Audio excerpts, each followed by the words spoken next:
Thanks for joining us back here on the Drive Back YouTube channel. Today we've got a very quick movie review for you, a spoiler-free review for Marvel's latest film, Black Widow. So real quick to give the quick synopsis, it's directed by Kate Shortland and stars Scarlett Johansson, Florence Pugh, and David Harbour.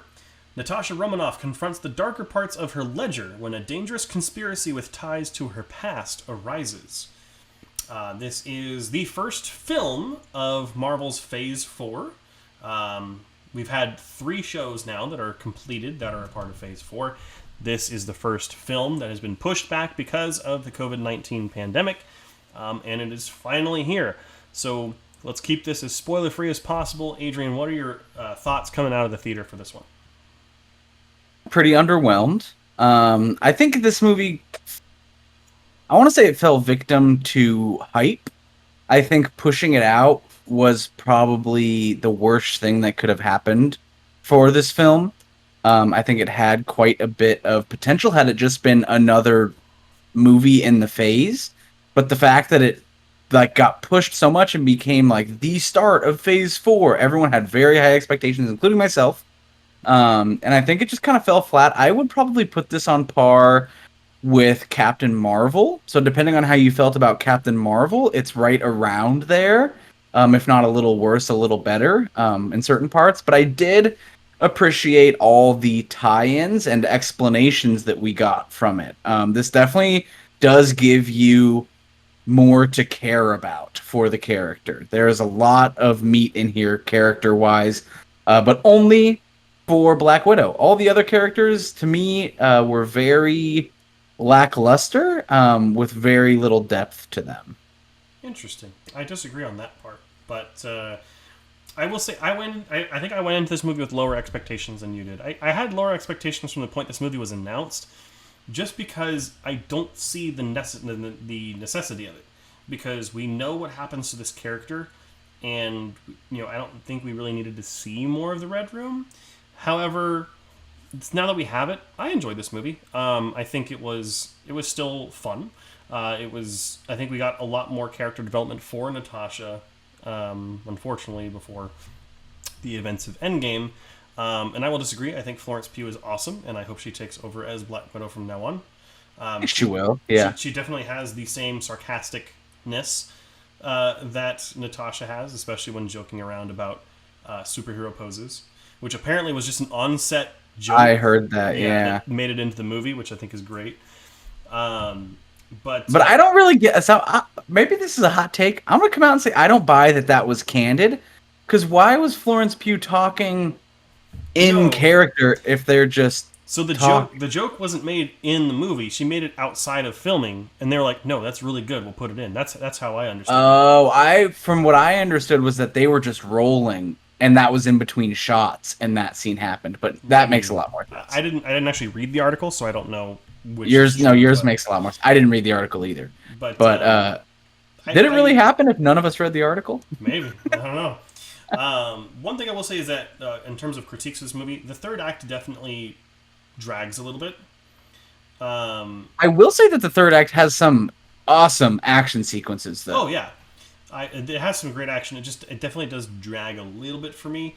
I had the pleasure of seeing this with my mother. It was the first time she was back in the theaters since before the pandemic, and we both kind of agreed that while the action sequences were good, a couple of them were pretty poorly edited. And kind of a little bit messy, because even during the film, she looked over me and was like, I don't really know what's going on, like. Because it's a lot more of that kind of shaky cam, kind of like quick edits and fight scenes for a couple of them. Yeah. Not all of them, but a couple of them. And I'll just my last critique out of the way. I wasn't too thrilled with the villain reveal. Completely agree. I don't think everyone's saying that it's as bad as the Iron Man 3 Mandarin reveal. I don't think it's that bad. I think for the storyline, it makes sense. It's just not the way that character is, and that's all I'll say. I was really curious. This isn't really a spoiler, but I was really curious. I mean, you can look this up in just the cast, but why they went with such a prominent actress to play a role that had very little speak. Like that could have been anyone. Yes, and it just seemed like a weird. We're treading a line on the spoiler free here. Well, there's a ton of all the Black Widows are women. That's just a given. No, yeah, But I feel like that at one point they did go with somebody that was very that just didn't really fit. It could have been anyone to me, and it. I mean, you see them in the trailer, so it's not like a surprise. But it just was an odd choice, and I didn't really understand it. And I feel like they did a disservice to the comic book character as well. Yeah, definitely a disservice to the comic book character. But in terms of the storyline of the movie, it makes sense. So it's kind of this kind of catch-22 for me, where in the story it makes sense who this character would be, but also the ending that they get makes it make more sense. The really the only thing they say, Yes, kind of put an emotional weight to it for me at least. But one of the kind of one of the positives. While he's not the deepest character, I think David Harbour's Red Guardian is just a blast. He's just and very well acted as well. He did a great job. I think it was incredible. Yeah, he's just a lot of fun to be around, and I love how he's telling stories about fighting Captain America, and literally someone in the prison's like, he was still in the ice when you said that happened. All the connections to the world are awesome. Apparently, there is this isn't a spoiler by any means, so don't take that in any way. There is a inmate that he's arm wrestling, the one that he breaks the wrist of. That is actually the first canonical known mutant in the MCU. It's a mutant that can transform into a bear, kind of like the Hulk does. Oh, yeah, interesting. So there is officially a mutant in the MCU now. Well, there were Scarlet Witch and they're not mutants though. Oh, I guess you're right. Well, yeah, Scarlet Witch especially because the events of WandaVision. We know that it's not a mutation. Yeah, you're right. But one thing I did want to point out though is that the main plan of this movie that kind of culminates in the third act, which it's a spy movie. There's definitely a plan, but I just felt that it was just very loosely needed. Yeah. I feel like there was a lot of it that was like, well, why are you doing it that way? Mm-hmm. And it's like literally, I could almost picture them going, because it'll look cooler if we do it this way. And it was like kind of literally the whole movie is, why do you pose? That's actually a great metaphor for the whole movie is why do you pose while you during your action sequences? Because the whole movie felt like that. It's like, why are we going this way? Oh, because it's the scenic route and it looks way cooler than just doing it this way. Yeah, which I can't fault it for that. It's a comic book movie. It's it is what it is. But I also want to point out that the intro sequence of this movie is awesome. With the intro. Oh yeah. It's a spoiler because it wasn't in the trailer, so I won't talk about it. But everything regarding to Natasha and her early days was awesome, and a great title sequence. There's a cover of "Smells Like Teen Spirit" that is awesome. Yes, and I have a question. Yes. This isn't a spoiler because it's supposed to be literally. I think Scarlett Johansson has talked about it in a trailer for the film. But do you feel like you got the resolution to what occurred in Budapest that the Avengers set up back in 2012? We didn't see what happened. We heard more about what happened and how they had to, what they had to do. But I feel like it didn't really make any sense because in Avengers, they said, you and I remember Budapest very differently. And they're shooting at a ton of aliens. Well, and then this movie was kind of promoted as I can't talk about it because it's a spoiler, but maybe we talk about it after, but I feel like I did not relate the two stories. At least to me, I felt like I didn't. I don't think it was the best, but I did relate it.